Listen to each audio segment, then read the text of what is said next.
આગળ વધીને વાત કરીએ તો સુરેન્દ્રનગરમાં ખેતી વિભાગની દ્વારા ટીમો દ્વારા શંકાસ્પદ બિયારણ ખાતર અને ખેત વપરાશની દવાઓના વેચાણ પર દરોડા પાડવામાં આવ્યા, જેમાં શંકાસ્પદ બિયારણના 149 તેમજ ખાતરના 8 અને જંતુનાશક દવાઓ 2 નમૂના લેવામાં આવ્યા હતા।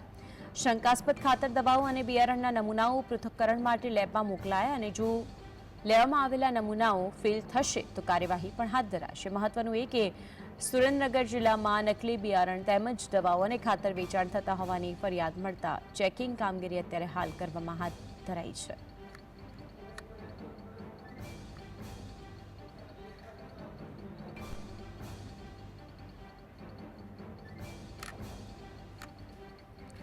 તો आज अंगे વધુ માહિતી માટે સંવાદદાતા ફઝલ આપણી સાથે જોડાઈ ગયા છે। ફઝલ, સુરેન્દ્રનગરમાં ખેત વિભાગની ટીમો દ્વારા જે શંકાસ્પદ બિયારણ છે, ખાતર છે, આ બધી જ દવાઓનું જે વેચાણ કરે છે ત્યાં દરોડા પાડવામાં આવ્યા હતા।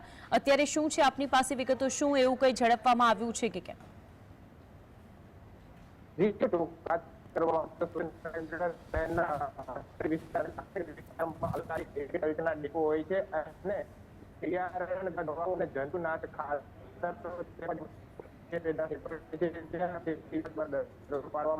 સુરેન્દ્રનગર વિભાગ જિલ્લાના અલગ વિકસીને 349 જેટલા બિયારણ નમૂના આવ્યા છે। 8 જેટલા રાસાયણિક ખાતરના નમૂના લેવામાં આવ્યા છે અને 2 જેટલા જંતુનાશકના નમૂના લેવામાં આવ્યા છે। ઉલ્લેખનીય છે કે સુરેન્દ્રનગર જિલ્લામાં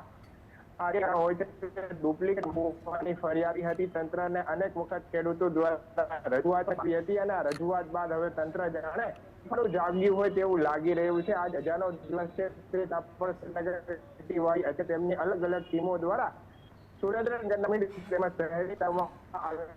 ડેપો પર તેમજ જે રાસાયણિક દવાઓ ખાતર વેચાણ કરતા ડેપો છે ત્યાં દરોડા મળ્યા છે। શંકાસ્પદ જણાતા 149 જેટલા ખાતરના તેમજ જંતુનાશક દવાઓના અને અન્ય નમૂના લઈ અને પૃથ્થકરણ માટે મોકલી આપવામાં આવ્યા છે। જો તેમાં કોઈ પ્રકારની દર્શાવવામાં આવશે રિપોર્ટ નેગેટિવ આવશે તે વિરુદ્ધમાં કાર્યવાહી હાથ ધરવામાં આવશે, પણ તે ઉપર નગર ખેતી વિભાગ દ્વારા